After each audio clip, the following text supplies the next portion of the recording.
Welcome to A to Z Odia tutorials. तो आम पूर्व भिडियो आलोचना करते तीन तुंडे छेली कुकुर संपर्क में। आज भिडियो आम आलोचना करवा बड़पण संपर्क में। संक्षिप्त उत्तरमूलक प्रश्न, चारोटी संभाव्य उत्तर मध्य ठीक उत्तरटी बाछि लेख। प्रश्नर मूल्य 1 नंबर। प्रथम प्रश्न, केशरी ओरसे तुम्बे सिंहासन यह क्या कहुई? केशरी ओरसे तुम्बे सिन्हा बोली राजा दरबार रे जोग देथिबा राजा माननकु बा तत्कालीन राजा माननकु कहुई। नेक्स्ट, बन्नी शिखा परी ऊर्ध्वगामी किए थिले? बन्नी शिखा परी ऊर्ध्वगामी उत्कल गजपति थे। कवि राधानाथ दरबार रे जोग देथिबा राजा माननकर पितृगण को परम उदार बोली कहीं कहते? कारण से माने राजकीय परिवार मन करुले। कविंक समय राजा और प्रजा माननकर संपर्क किपरि थिला? कविंक समय राजा तथा प्रजा माननकर संपर्क बाजा पर बोली थिला। दरबारी राजा माने प्रजा माननकु किपरि भयभीत करुले? दरबारी राजा माने प्रजा माननकु विदेशी बंधुक देखाई भयभीत करुले। दरबार जोग देथिबा राजा माननकर सर्वस्व कौन थिला? दरबार रे जोग देथिबा राजा माननकर सर्वस्व हैला गंताघर। दुखी रंकी को शोषण करी राजा माने विदेश को कौन खुआउथिले? कुकुटांड खुआउथिले।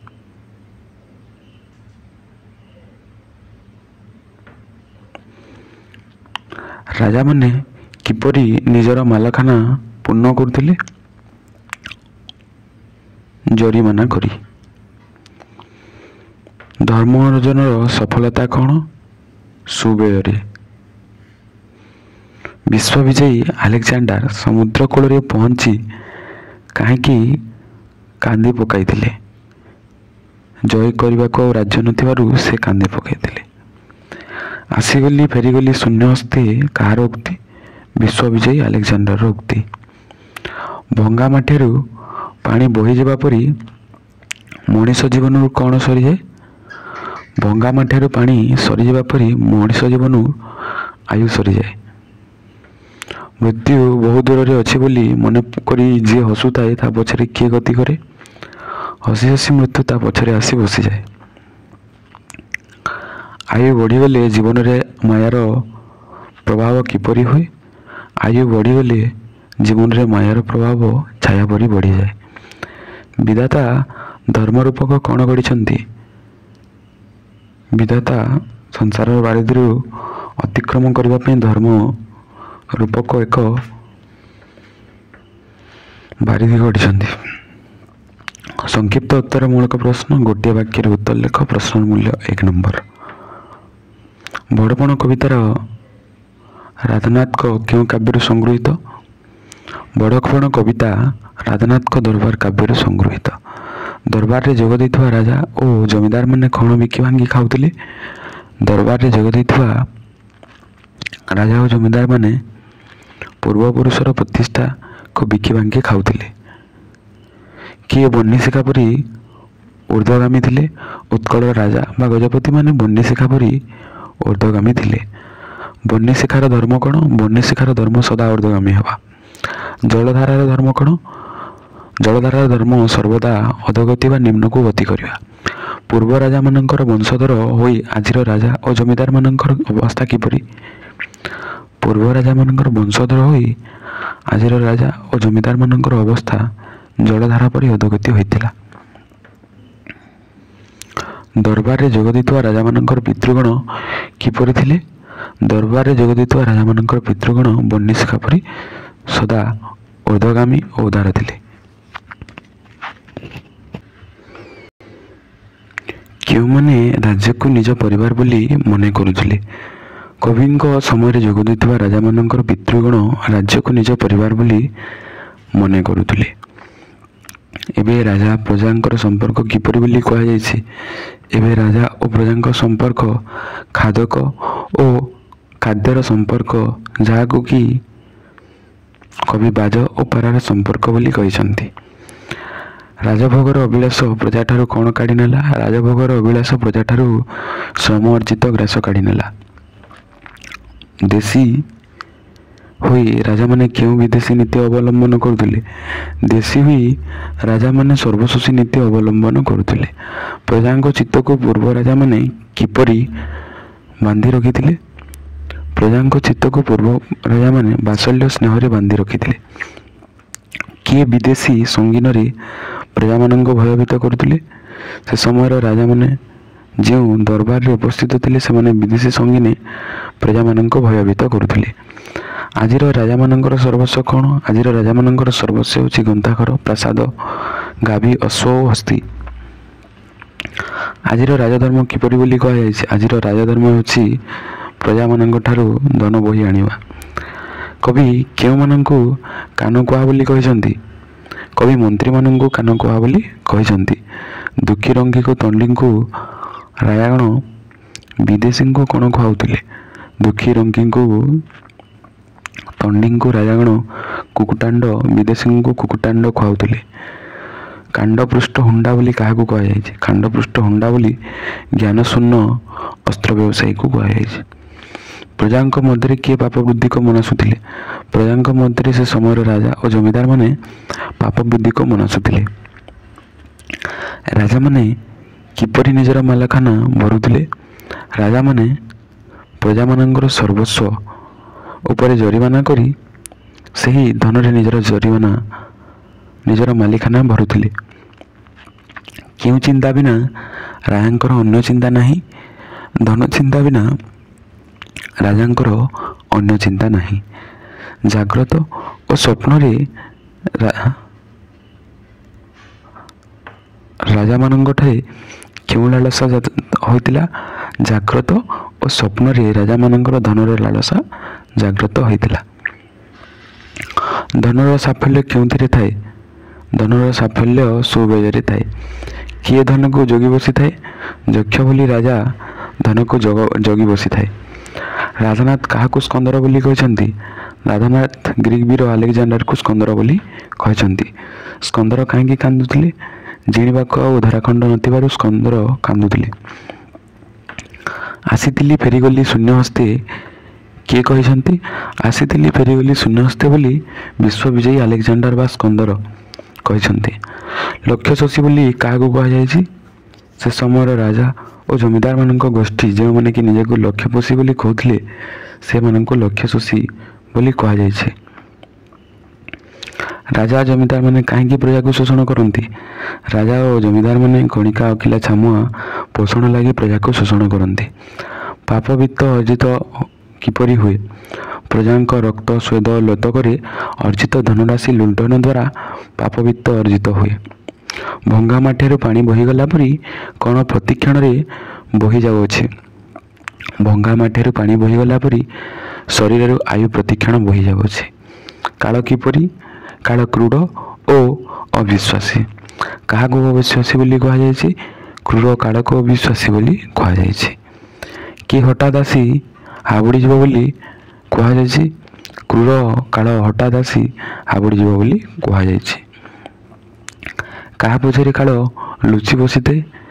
କାଳ ଦୂରରେ ଅଛି ବୋଲି ଯେ ବିଚାର କରେ, କାଳ ତା ପଛରେ ଆସି ଲୁଚି ବସିଥାଏ। ଛାୟା ଯେତେବେଳେ ବଢ଼ିଯାଏ, ସୂର୍ଯ୍ୟ ସେତେବେଳେ ପଶ୍ଚିମ ଦିଗକୁ ଯାଆନ୍ତି, ବା ସମୟ ଯେତେବେଳେ ବଢ଼ିଯାଏ, ଛାୟା ସେତେବେଳେ ବଢ଼ିଯାଏ। ରାଧାନାଥ ମାୟାକୁ କାହା ସହ ତୁଳନା କରିଛନ୍ତି? ରାଧାନାଥ ମାୟାକୁ ଛାୟା ସହ ତୁଳନା କରିଛନ୍ତି। ମାୟାର ଚେର ଭେଦ କଲେ କି କ୍ଷତି ହୁଏ? ମାୟାର ଚେର ଭେଦ କଲେ ଅନନ୍ତ ସେତିକି ରଗଡ଼ି ଝଙ୍କିଥାଏ। ଅନ୍ତକ କି? ଅନ୍ତକ ହେଉଛନ୍ତି ମୃତ୍ୟୁ ଦେବତା ଯମ। ବେଳ ଥାଉ ଥାଉ କ'ଣ ଅର୍ଜନ କରିବାକୁ କବି ପରାମର୍ଶ ଦେଇଛନ୍ତି? ବେଳ ଥାଉ ଥାଉ ଧର୍ମ ଅର୍ଜନ କରିବାକୁ କବି ପରାମର୍ଶ ଦେଇଛନ୍ତି। ସଂସାରରେ ଜନ୍ମଫଳରୁ କ'ଣ ମିଳେ? ସଂସାରରେ ଜନ୍ମଫଳରୁ ବଡ଼ପଣ ମିଳେ। ବଡ଼ପଣ କିପରି ଚିରସ୍ଥାୟୀ ହୁଏ? ବଡ଼ପଣ ଧର୍ମ ଫଳରୁ ଚିରସ୍ଥାୟୀ ହୁଏ। ବିଧାତା କି ପୋତ ଗଢ଼ିଛନ୍ତି? ବିଧାତା ଧର୍ମପୋତ ଗଢ଼ିଛନ୍ତି। ଭଗବାନ କାହିଁକି ଧର୍ମପୋତ ଗଢ଼ିଛନ୍ତି? ଭଗବାନ ସଂସାର ବାରିଶ କରିବା ପାଇଁ ଧର୍ମର ପୋତ ଗଢ଼ିଛନ୍ତି। ସଂସାରକୁ କବି କାହା ସହ ତୁଳନା କରିଛନ୍ତି? ସଂସାରକୁ କବି ବାରିଧି ବା ସମୁଦ୍ର ସହ ତୁଳନା କରିଛନ୍ତି। ସଂସାରରେ ମହତ୍ତ୍ୱପଣିଆ କ'ଣ?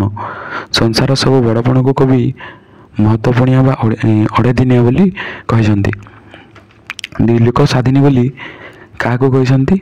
ଧର୍ମରୂପକ ବଡ଼ପଣକୁ ଦ୍ୱିଲୋକ ସାଧିନୀ ବୋଲି କହିଛନ୍ତି। କେଉଁ ବଡ଼ପଣରେ ମତି ବୋଲାଇବାକୁ କବି ପରାମର୍ଶ ଦେଇଛନ୍ତି?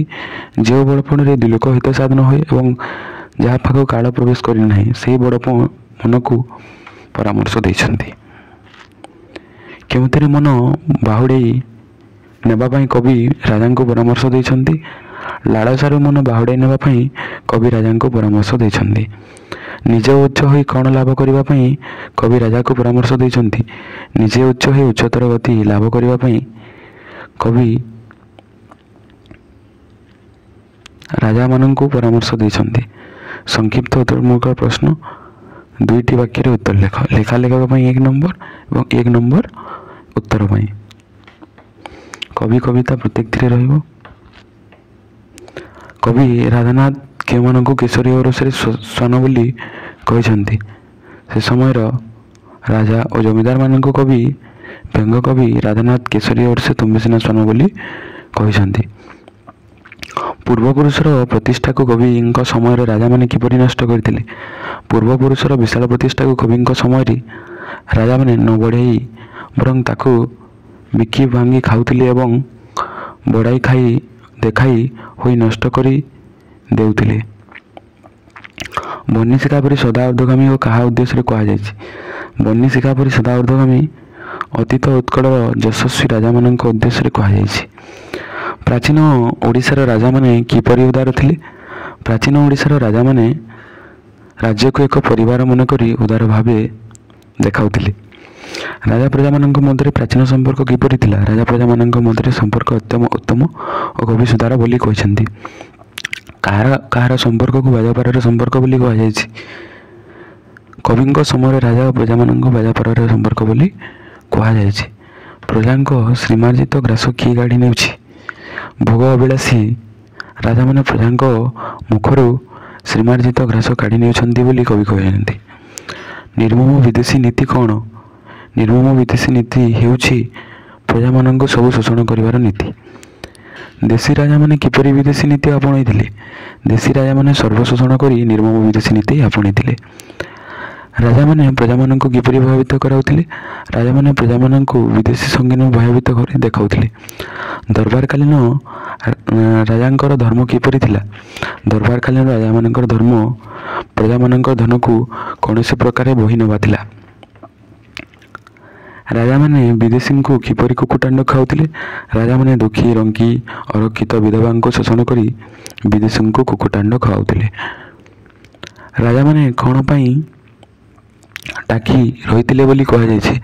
ରାଜାମାନେ ପ୍ରଜାମାନଙ୍କ ଉପରେ ଜରିମାନା କରି ସେହି ଧନରେ ନିଜର ମାଲକାନା ପୂର୍ଣ୍ଣ କରିବା ପାଇଁ ଟାକି ରହୁଥିଲେ।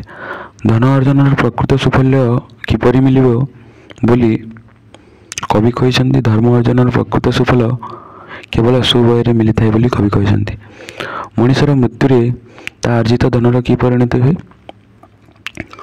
ମଣିଷର ମୃତ୍ୟୁ ପରେ ତା ଅର୍ଜିତ ଧନକୁ ସେ ସାଙ୍ଗରେ ନେଇ ଯାଏ ନାହିଁ। ସବୁକିଛି ଯେମିତି ପଡ଼ି ରହିଥାଏ ତାହା ସେମିତି ରହିଥାଏ। ବିଶ୍ୱବିଜୟୀ ଆଲେକଜାଣ୍ଡାର କାହିଁକି ଅସୁଶିକ୍ଷିତ ଗଣ୍ଡ କରିଥିଲେ? ବିଶ୍ୱବିଜୟୀ ଆଲେକଜାଣ୍ଡାର ଜୟ କରିବାକୁ ଆଉ ରାଜ୍ୟ ନଥିବାରୁ ସେ କାନ୍ଦି ପକାଇଥିଲେ। ଆସିଗଲି ଫେରିଗଲି ଶୂନ୍ୟ ହସ୍ତେ କିଏ କେତେବେଳେ କହିଥିଲେ? ଯେତେବେଳେ ବିଶ୍ୱବିଜୟୀ ଆଲେକଜାଣ୍ଡାର ଏକଥା ମୃତ୍ୟୁ ପୂର୍ବରୁ ନିଜର ସହଚାରୀମାନଙ୍କୁ କହିଥିଲେ, ତାଙ୍କ ମୃତ୍ୟୁ ପରେ କୋକେଇରେ ଶବ ନେଲାବେଳେ ଦୁଇ ହସ୍ତ ଦୁଇ ପାର୍ଶ୍ୱକୁ ଝୁଲେଇ ରଖିବାକୁ ସେ କହିଥିଲେ, ଯେଉଁଥିରେ କି ଜଗତବାସୀ ଜାଣିବେ ଯେ ଶୂନ୍ୟ ହସ୍ତରେ ଆସି ଶୂନ୍ୟ ହସ୍ତରେ ଫେରିଗଲା।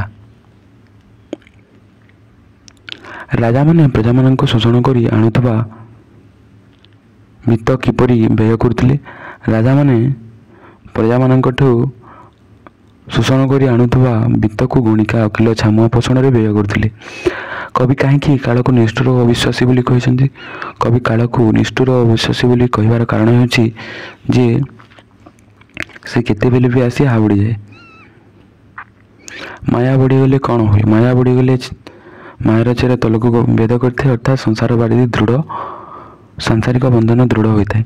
ଧର୍ମପଥ କିଏ ଓ କାହିଁକି ଗଢ଼ିଛନ୍ତି? ଧର୍ମପଥ ବିଧି ବା ବିଧାତା ଗଢ଼ିଛନ୍ତି, ଯାହାକି ସଂସାର ବାରିଧିରୁ ଅତିକ୍ରମ କରିବା ପାଇଁ। ପ୍ରକୃତ ବଡ଼ପଣ କ'ଣ? ପ୍ରକୃତ ବଡ଼ପଣ ହେଉଛି ଧର୍ମ, ଯାହାକୁ କି କାଳ କବଳିତ କରିପାରେ ନାହିଁ, ଯେ ଦିଲୁକ ହିତ ସାଧନୀ ହୋଇଥାଏ। ଉଚ୍ଚ ହୋଇ ଉଚ୍ଚତର ଗତି କିଏ କାହାକୁ କହିଛନ୍ତି? କବି ସେ ସମୟର ରାଜାମାନଙ୍କୁ ଏକଥା କହିଛନ୍ତି, କାରଣ ରାଜାମାନେ ରାଜଧର୍ମରେ ମନ ଦେଇ ମହତ କାର୍ଯ୍ୟ କରି ଉଚ୍ଚତର ଗତି ଲାଭ କରନ୍ତୁ ବୋଲି କବି ପରାମର୍ଶ ଦେଇଛନ୍ତି। କବିତା ବଡ଼ପଣ କବି ରାଧାନାଥ ରାୟ। ପୂର୍ବପୁରୁଷଙ୍କ ପ୍ରତିଷ୍ଠା ବିଷୟରେ କବି କି ସୂଚନା ଦେଇଛନ୍ତି? ଆୟୋଜିତ ଦରବାରକୁ ଆସିଥିଲେ ସେ ସମୟର ରାଜା ଓ ଜମିଦାରମାନେ, ଯେଉଁମାନେ କି ନିଜର ବଡ଼ପଣିଆ ଦେଖାଇ ହେଉଥିଲେ। ସେଭଳି ଦେଖାଇ ହେଉଥିବା ରାଜାମାନଙ୍କୁ ବ୍ୟଙ୍ଗ କରି କବି ସେମାନଙ୍କ ପୂର୍ବପୁରୁଷଙ୍କ ପ୍ରତିଷ୍ଠା ବିଷୟରେ ସୂଚନା ଦେଇଛନ୍ତି। ପୂର୍ବପୁରୁଷକୁ କବି କେଶରୀ ବା ସିଂହ ସହ ତୁଳନା କରି ସେମାନଙ୍କର ପ୍ରତିଷ୍ଠା ଏତେ ବିଶାଳ ଥିଲା, ଯାହାକୁ କି ପରବର୍ତ୍ତୀ ଦାୟାଦମାନେ କେବଳ ବିକି ଭାଙ୍ଗି ଚଲି ଯାଉଥିଲେ। ଉତ୍କଳର ପୂର୍ବ ସମ୍ରାଟମାନଙ୍କର ପରିଚୟ କିପରି ଥିଲା? ଉତ୍କଳର ପୂର୍ବ ସମ୍ରାଟମାନେ ସିଂହ ସଦୃଶ ଥିଲେ ଏବଂ ବିଶାଳ ସାମ୍ରାଜ୍ୟ ପ୍ରତିଷ୍ଠା କରିଥିଲେ। ବନ୍ୟଶିକା ସଦୃଶ ସେମାନେ ଉତ୍ତରୋତ୍ତର ଉନ୍ନତି କରୁଥିଲେ ଏବଂ ନିଜର ଉଦାହରଣ ହେତୁ ସେମାନେ ତାଙ୍କ ରାଜ୍ୟକୁ ଏକ ପରିବାର ମନେ କରୁଥିଲେ। ପ୍ରଜାଙ୍କୁ ବାତ୍ସଲ୍ୟ ସ୍ନେହରେ ବାନ୍ଧି ରଖୁଥିଲେ। ରାଜା ପ୍ରଜା ଏବେ ହେଲେ ବାଜପାରା କେଉଁ ପ୍ରସଙ୍ଗରେ କୁହାଯାଇଛି? କବି ଦରବାରରେ ଯୋଗ ଦେଇଥିବା ରାଜାମାନଙ୍କର ବ୍ୟଙ୍ଗ କରି ପୂର୍ବ ରାଜାମାନଙ୍କର ମହତ୍ତ୍ୱ ପ୍ରତିପାଦନ କରିଛନ୍ତି ଏବଂ ପୂର୍ବ ରାଜାମାନେ କିଭଳି ଭାବରେ ପ୍ରଜାମଙ୍ଗଳ ପାଇଁ ସର୍ବଦା ତତ୍ପର ଥିଲେ, ମାତ୍ର ବର୍ତ୍ତମାନର ରାଜାମାନେ ପ୍ରଜାମାନଙ୍କୁ ବହୁ ଭାବରେ ଶୋଷଣ କରୁଛନ୍ତି, ଯାହାକୁ କି କବି ଖାଦକ ବା ଖାଦ୍ୟର ସମ୍ପର୍କ ବା ବାଜପାରାର ସମ୍ପର୍କ ସହ ତୁଳନା କରିଛନ୍ତି। ଧନ ଅର୍ଜନ ଓ ଏହାର ସୁବ୍ୟୟ କିପରି ହୋଇପାରିବ ବୋଲି କବି ପରାମର୍ଶ ଦେଇଛନ୍ତି। କବିଙ୍କ ସମୟରେ ଧନଲାଲସୀ ରାଜାମାନଙ୍କୁ ସେ ବ୍ୟଙ୍ଗ କରି କହିଛନ୍ତି, କେବଳ ଧନ ଅର୍ଜନ କଲେ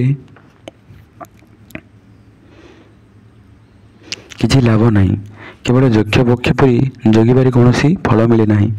ଧନ ଅର୍ଜନର ସହିତ ଏହାର ସୁବ୍ୟୟରେ ସଫଳତା ମିଳିଥାଏ ବୋଲି କବି କହିଛନ୍ତି। ପ୍ରଜାଙ୍କ ଠାରୁ ଆଦାୟ କରାଯାଉଥିବା ଧନ କେବଳ ସେମାନଙ୍କର ମଙ୍ଗଳ ପାଇଁ ବିନିଯୋଗ କଲେ ରାଜା ମାନେ ପ୍ରତିଷ୍ଠା ଫେରାଇ ପାରିବେ ବୋଲି ସୂଚନା ଦେଇଛନ୍ତି। ଆଲେକଜାଣ୍ଡାରଙ୍କ ଶେଷ ଇଚ୍ଛା କ'ଣ ଥିଲା? ଆଲେକଜାଣ୍ଡାର ବିଶ୍ୱବିଜୟୀ ଭାବରେ ପରିଚିତ। ସେ ପ୍ରଚୁର କ୍ଷମତା, ଧନ ସମ୍ପଦ ଅଧିକାର କରିଥିଲେ। ଏସବୁର ଅସରତା ସେ ବୁଝିପାରିଥିଲେ। ଶେଷ ଜୀବନରେ ହତାଶ ହୋଇ ପଡ଼ିଥିଲେ ଏବଂ ସେ ମୃତ୍ୟୁ ସମୟରେ ନିଜର ଶେଷ ଇଚ୍ଛା ପ୍ରକାଶ କରି କହିଥିଲେ, ମୋ ପିଣ୍ଡରୁ ପ୍ରାଣ ପକ୍ଷୀ ଗଲା ପରେ ମୋ ଶବକୁ କୋକେଇରେ ନେଲା ବେଳକୁ ଦୁଇ ପାଖରେ ମୋ ହାତକୁ ଝୁଲାଇ ଦେବ ଏବଂ ମୋ ଖାଲି ହାତକୁ ଦେଖୁ ଜଗତ ଜାଣିବ ଶୂନ୍ୟରେ ହସ୍ତରେ ଆସିଥିଲି, ଶୂନ୍ୟ ହସ୍ତରେ ଫେରିଗଲି। ଘଣ୍ଟି ମେଘ ମୁଖେ ଢାଲି ଯଜ୍ଞକୁଷ୍ଟ କୃତ କେଉଁ ପ୍ରସଙ୍ଗରେ କୁହାଯାଇଛି ବୋଲି ବୁଝାଇ ଲେଖ। କବି ସେ ସମୟର ରାଜା ତଥା ଯେଉଁମାନେ କି ଦରବାରରେ ନିଜର ବଡ଼ପଣ ଦେଖାଇ ଦେଉଛନ୍ତି ସେମାନଙ୍କୁ ବ୍ୟଙ୍ଗ କରି ଏଭଳି କହିଛନ୍ତି, ପ୍ରଜାଙ୍କୁ ଶୋଷଣ କରି ରାଜାମାନେ ଯେଉଁ ଧନ ଲୁଣ୍ଠନ କରି ନେଇଛନ୍ତି ତାହାକୁ ସେମାନେ ଗଣିକା ଅକଲ ଛାମୁଆ ପୋଷଣ ପାଇଁ ବ୍ୟୟ କରୁଥିଲେ। ପାପ ଅର୍ଜିତ ଧନକୁ ପ୍ରାୟଶ୍ଚିତ୍ତରେ ବ୍ୟୟ ନ କରି ଏଭଳି ବ୍ୟୟ କରିବା ଦ୍ୱାରା ସେମାନେ ଅଧିକ ପାପ କରୁଥିଲେ। ଯଜ୍ଞରେ ବ୍ୟବହାର କରୁଥିବା ଘୃତକୁ ଘୁଷୁରି ମୁଖରେ ଢାଲିବା ସଦୃଶ ବୋଲି ଅପେକ୍ଷା କରିଛନ୍ତି। ରାଜା ଓ ଜମିଦାରଙ୍କ ଅର୍ଥ କିପରି ହେଉଥିବା ବୋଲି କବି କହିଛନ୍ତି। ଦରବାରରେ ନିଜର ବଡ଼ପଣ ଦେଖାଇ ଦେଉଥିବା ରାଜା ଓ ଜମିଦାରକୁ କବି ସଚେତନ କରାଇବା ସଙ୍ଗେ ସଙ୍ଗେ ବ୍ୟଙ୍ଗାତ୍ମକ ଭାବେ ପ୍ରକାଶ କରିଛନ୍ତି। ସେ ସମୟର ରାଜା ଜମିଦାରମାନେ ପ୍ରଜାମାନଙ୍କ ଧନକୁ ବହୁ ଭାବରେ ଶୋଷଣ କରି ତାହାକୁ ଗଣିକା ଓ କଲ ଛାମୁଆ ପୋଷଣରେ ଅପବ୍ୟୟିତ କରୁଥିଲେ ବୋଲି କବି କହିଛନ୍ତି। ମଣିଷ ଜୀବନରେ କାଳର ମହତ୍ତ୍ୱକୁ କିପରି ବର୍ଣ୍ଣନା କରିଛନ୍ତି। ମଣିଷ ଜୀବନରେ କାଳର ଅପ୍ରତିହତ ଉପସ୍ଥିତକୁ କବି ସୁନ୍ଦର ଭାବରେ ବର୍ଣ୍ଣନା କରିଛନ୍ତି। କାଳ ହେଉଛି ବଡ଼ କ୍ରୂର ଓ ଅବିଶ୍ୱାସୀ। ସେ କୌଣସି ସମୟରେ ମଣିଷ ନିକଟରେ ପହଞ୍ଚି ଯାଇପାରେ।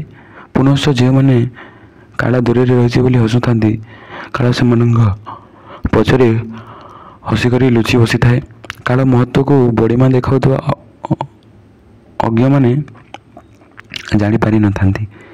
କେଉଁ ଦୁଃଖରୁ ନିସ୍ତାର ଲାଭ କରିବା ପାଇଁ ହୁସିଆର ହୋଇ ରହିବାକୁ କବି ପରାମର୍ଶ ଦେଇଛନ୍ତି। କବି ଦାର୍ଶନିକ ଭାବରେ ମଣିଷ ମୋହ ମାୟାଗ୍ରସ୍ତ ଜୀବନରୁ ଦୂରେଇ ରହିବାକୁ ପରାମର୍ଶ ଦେଇ ଏହା କହିଛନ୍ତି। ମଣିଷର ମାୟାବନ୍ଧନ ଯେତିକି ବଢ଼ିଥାଏ, ମୃତ୍ୟୁ ତାହାକୁ ସେତିକି କଷ୍ଟ ଦେଇଥାଏ। ଜୀବନ ଓ ମୃତ୍ୟୁ କଠିନ। ଜନ୍ମ ଅନୁପରେ ପାଇଥିବା ବଡ଼ପଣ ସଫଳ ହେବ କିପରି? କବି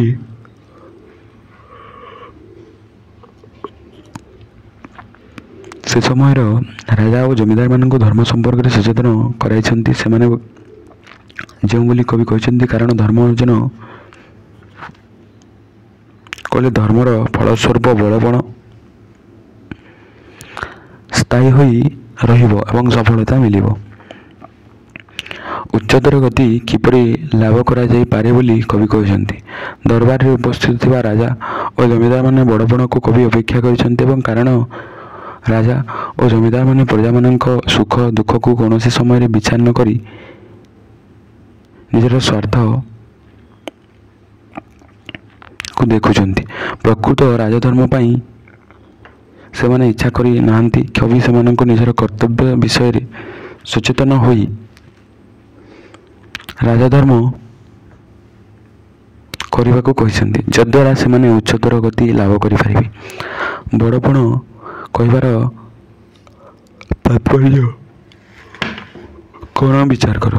ପ୍ରକୃତ ବଡ଼ପଣ ଧର୍ମ କାର୍ଯ୍ୟ ସାଧନ ଦ୍ୱାରା ଅର୍ଜିତ ପୁଣ୍ୟରୁ ମିଳିଥାଏ, ଯାହା ମଣିଷକୁ ଯଶଶୀଳ ଓ ମୋହନୀୟ ସହ ବଡ଼ପଣକୁ କ୍ରୂର କାଳ ଗ୍ରାସ କରିଥାଏ। ସେ ବଡ଼ପଣକୁ କ୍ରୂର କାଳ ଗ୍ରାସ କରିପାରେ ନାହିଁ। ସେହି ସମୟ ମଣିଷ ମୃତ୍ୟୁ ପରେ ମଧ୍ୟ ପ୍ରତିଷ୍ଠା ହରାଇ ନଥାଏ। ତେଣୁ କବି ପ୍ରକୃତ ବଡ଼ପଣକୁ ନିନ୍ଦା କହିବା ଯଥାର୍ଥ ଅଟେ। Thank you.